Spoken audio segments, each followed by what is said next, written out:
Hey, this is Jessica, and this is my video about SEO for Etsy overview. First off, we'll talk about what SEO is. It basically stands for Search Engine Optimization. Essentially what you are trying to do is optimize the information you provide in your Etsy listings so that when people search for what you offer, your stuff comes up in the searches. So the SEO for Etsy specifically is different than the way the SEO works for other search engines. So just kind of keep that in mind. When it comes to Etsy SEO, which is what we're going to be talking about, it primarily focuses on three things. That's your titles, tags, and your description. All right, so with your title, you want to make sure you're naming it something that people are going to search for when they're trying to find your product. You want to make sure your important keywords, basically describing exactly what it is, does come first, and then you can add in, other alternate names or other details about your specific item. There's much debate about how to separate your different phrases, but it is common to use commas, slashes, or there's something called pipes. It's almost like a straight up and down line that almost looks like an L. So it's really up to you how you prefer to do it. A lot of people feel that commas are the most effective. I personally use slashes, and I don't have an issue being found in searches, so it's really your preference. Another thing to note is it's important to use words customers would use to describe your items. And not names that you may call them. So if you name it something based on a theme or, something that's not kind of common knowledge or, jargon, things like that, you may not be found if you use those because that's not what customers are going to be searching for. All right, so we'll take a look at some examples of titles. Number one here has commas, has their, description of exactly what they're selling first, and then some other alternates, different colors or different reasons people may be looking for their pretzels. Number two is a wedding hair accessory. As you can see, it's separated with spaces and slashes. They do list, accessories for bridal hair or bridesmaids, just, depending on what people are searching for. They have both bases covered. Number three here, they definitely have a good start, describing it as a brown leather phone pouch, but there's definitely a lot more space that they could utilize, talking a lot more about that specific product. Maybe, stating if it's genuine leather or what shade of brown or what phone case or what phone it works for, things like that. So definitely a good start, but there's definitely more that can be added to that type of title. Number four, this is an example of the pipes that I was just talking about. So you can kind of see how that works. And then the Made in USA is another thing to note on here. That may be something specifically important to her target market. So if you have room and that's important, that may be something to add in. It's totally up to you. Number five, this is for one of my listings. As you can see, I use slashes, but I don't use the spaces. And like I said, I'm still found in searches. And I probably have one more listing than number two, or one more keyword in my title compared to number two, just, not using that wasted space there. In my case, there's only, a few ways or a few things to use to describe what a vinyl decal is. So I opt more for describing, different things that people may call it: vinyl decal, sticker, wall decal, car decal, just so depending on what people are looking for, I have all my bases covered here.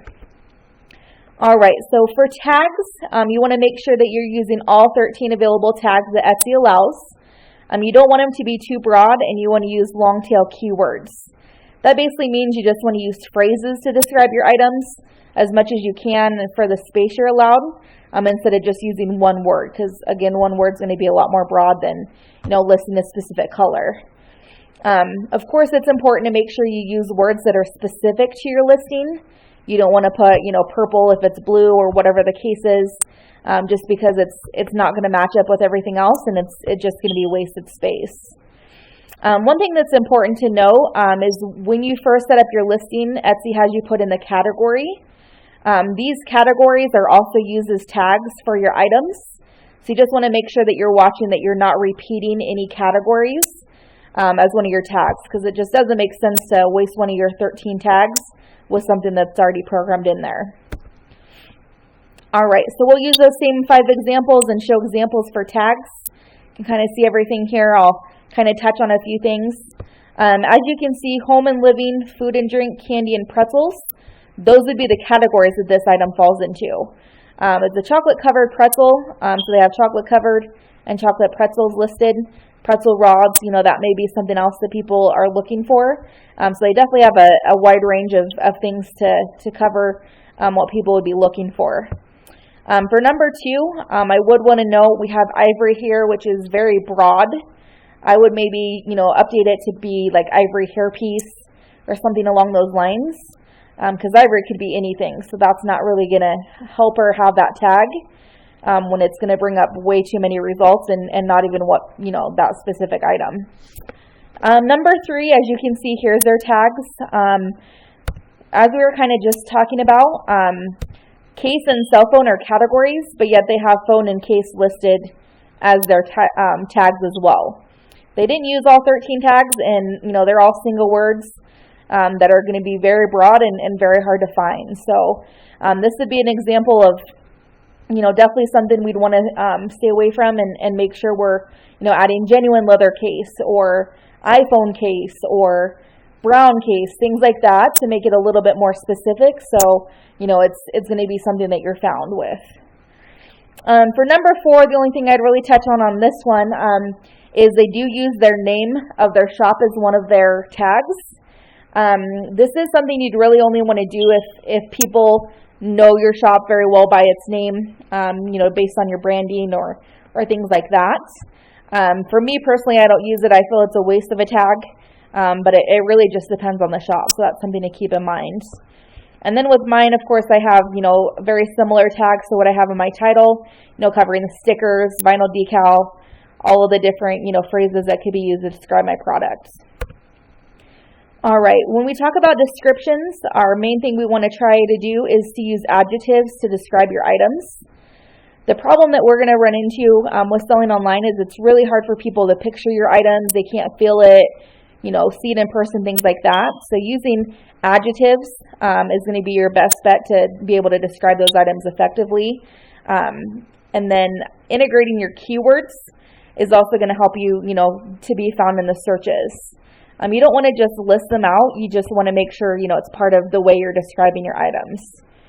In addition, you want to make sure you're providing all the necessary information about the product, like the size, ingredients, different specs that may apply to your product, just to make sure they have as much information as they need about that item. One thing that I do that I feel is helpful is to link other similar items in your shop. Doesn't hurt to get your links out there, but you also want to make sure, if someone stumbles across one of your listings for X, but they need, Y, but it's not exactly what they're looking for, it's a lot easier for them to find your stuff again if you have it right there listed in your descriptions. Because if they're looking for something, kind of close but not exact, they may just, start over with a search, and who knows if they're going to find your shop again. So having links to your other items is going to be really effective to keep people in your shop and ultimately purchasing from you. There is a really good article I found on how to write descriptions specifically to sell. So I'd recommend checking out this link. I don't have time now to go over it, but I might do a separate video. But they do have some really interesting tips on kind of how to look at things to make it way more effective when it comes to writing descriptions with selling in mind. All right, so I'll go over this kind of quick. I just wanted to show you an example of my listing, showing how I describe my products. It lists out what you're getting exactly, kind of the benefits of getting a vinyl decal or why, a custom vinyl decal is a good thing. Gives details about what it all offers. Different options, kind of give them ideas of what it could be used for, and then kind of sprinkle throughout, I have my keywords. Here's my description showing specs. So I have my details about the type of vinyl, different size options I have, and then here's kind of what I use for my links. This listing's for a one color decal, but if someone's looking for a full color decal, and they see the words one color, they may think, oh, this isn't what I want, but I have a full color listing right here. Really easy for them to get to. All right, so this will kind of show, tying it all together. I have my title, tags, and descriptions. So as you can see, a lot of my first ones I have listed, in all three. But as long as you're listing them in at least 2 of the 3 places, you're good. The more the better, but you don't want to make it sound really cheesy or anything like that. So definitely just important to make sure that you're getting all of those kind of synced with those same sayings throughout all of your different things that Etsy uses to figure out when to show your items. There are a few other factors that can affect your search rankings. Anytime you have a recent sale, Etsy's going to look at that your item may be popular than one that doesn't sell as well. Just because people are buying it, that means more than likely other people are going to be interested in it. That also kind of ties in anytime you recently list something or renew a listing, it's going to come up higher in your searches, just because something new or recently renewed, possibly because of the sale that happened. That is something that Etsy sees as more relevant as well. Obviously, if you're getting favorites and views, those help too. If someone's liking your product or looking at your product, Etsy assumes that your product is, something that other people may want to look at as well. But the sales do definitely factor in a little bit more than that does. So keep that in mind too. Competition may be a factor, especially if you're in a market or, a niche where your item is something that's not very common to find. You may only have a few competitors. So if someone's looking for that item, you're going to be coming up more often in search, just because there's no one else really to show. And then, like I was talking about before, you want to get your links out there as much as possible. Different links outside of Etsy, posting on Facebook, Instagram, groups, things like that. That's going to give you many more opportunities, for people to view your items or, potentially buy your items as well. All right, so kind of tying this all together and looking at everything that we have gone over, what I recommend trying to kind of see how this works is look at one of your keywords so that most describes one of your items and see where you land. There is a website, I believe it's etsygadget.com, where you can type in your shop name and your keyword, and it shows you, it finds for you where you're listed, so you don't have to go through millions of pages to find it. So that may be something good to start with. One thing to keep in mind, and I'll show you how this works, there may be more listings available for that specific search than what Etsy even shows, which is crazy. So it's really important, the goal is to get on one of the first pages, because, even if you show up in the results, it's not going to really be effective if you're, on page 50. A lot of people aren't even going to search that far. So, keep that in mind. So now we'll take a look at an example here, and I'll show you kind of how the search would work when it comes to my listing here. So if we look for vinyl decal, if I can spell right here. All right, so here the very first ones are ads, so they paid to have their items there. But as you can see, this is my listing right here, so I'm number 6 on the first page. So you want to at least be on the first page, if not within the first 5 pages. These are what people are going to look at, especially looking here. People aren't going to think of these as custom decals. They show something specific. So if someone's looking for something truly custom, they're probably going to pick this one or mine. So even though I'm 6 on the page, I still have a pretty good possibility of it being what people are looking for, just because it is fully custom and not a specific item. So what I was just talking about, there is 303,000 results for listings that have the keywords vinyl decal in it. That's crazy, because if you think about it, Etsy has 250 pages, and each page has about 42 or 48 items on there. So the most that Etsy will ever show someone is 12,000 items if they went through all 250 pages. So a good majority of these results aren't even showing up when someone searches for this item.